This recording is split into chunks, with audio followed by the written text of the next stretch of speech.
and welcome back to Captain Craddock Recaps with Captain Leigh. I am back with part 2 of my Mandalorian recap. If you haven't listened to part 1, I will put the link in the description down below. If you enjoyed it, let me know in the comments, and let's get on with the Din Boy's journey in Series 2 of The Mandalorian.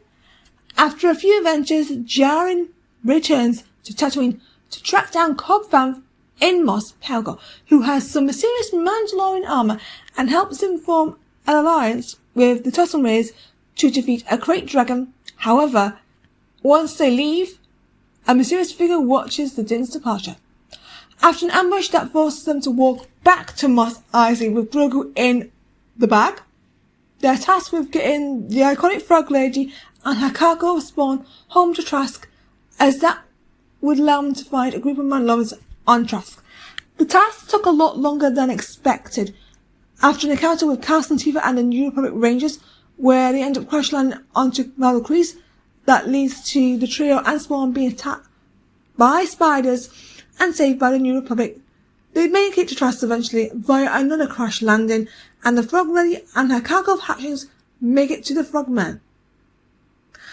After the Dins are ambushed for a piece of Beskar and of course revenge, which is not their fault, the two are saved twice by a group of Mandalorians led by Lady Bo-Katan Kryze. After successfully seeing an Imperial cruiser despite deal breaks, Djarin gets his information and picks up Grogu, who witnesses the birth of a Tapple. A detour trip to the newly built Navarro reunites the Dins with their allies. Whilst going to school and pestering a rule-breaking kid for biscuits, Djarin goes with Cara Dune, Greef Karga and the reluctant Mithril to find and destroy the remaining Imperial base on Navarro, leading them to discover a lab full of experiments. They learn from a hologram of Dot's version that Moff Gideon survived and Grogu was still in danger because of his M count. Djarin is able to get to Grogu in time before the Imperials do and saves his friends in the process with a violent, happy Grogu. Unfortunately, an Imperial informant places a tracker on the racecraft once it's been prepared. This is tracked by Gideon himself, and this isn't gonna end well. The clan make it to Chorus and locate the Jedi they have been looking for, Ahsoka Tano. Not only the Mando and Jedi combination liberate Chorus, and this won't be the last we see of Morgan Elsbeth, Ahsoka reveals Grogu's name and attempts to train him.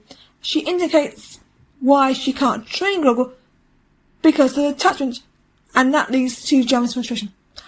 Ahsoka is able to guide them to Typhon to find a master for Grogu, and everything goes wrong. Oh dear. Yes, Sakota, long story short, my friends, Grogu makes contact with a Jedi, but is captured by the Imperial Dark Troopers, where he isn't protected. Angry Captain here! Angry, yes, angry. Let's have a moment, my friends. That's not all on the disastrous. The tracker that led the Imperials to Typhon destroys the Ray's crest. R.I.P. Luckily, Djarin gains two allies, Boba Fett, who was the mysterious figure that watched Din's leave on Tatooine, and Fennec Shand, who gave him trouble, also on Tatooine. They have their own agenda and are in Djarin's debt after returning the Mandalorian armor. With the addition of now Sheriff Cara Dune, they look for Mix Mayfield and go to Merc for coordinates.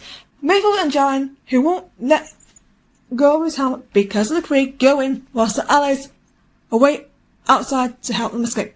They manage to infiltrate into the base. Djarin moves his helmet to receive the coordinates, and they're able to escape safely thanks to their allies. After Mayfield goes crazy, Mayfield gets his freedom thanks to Djarin and Cara. With the coordinates, Djarin recruits Bo-Katan and her fellow Night Owl Koska Reeves, who duels Boba after the bigger bout. Their loyalty to the Mandalorian, etc., causes a fight to the anger of Bo-Katan, and she is right on that point, guys. The gang successfully rescue Grogu, and the girls treat this as iconic action, which I love. Mando defeats Moff Gideon, earning control of the Darksaber, which is his. When I mean his, it's his. You gain control of Darksaber by disarming the original owner. Poor Bo, but everything's gonna turn up later. And you're gonna have to wait for that one. Oh yes, as my boy Tim would say. Luke Skywalker, aka the OG hero, rescues team from Dark Troopers when they try to evade. He takes Grogu with him to finish Grogu's training.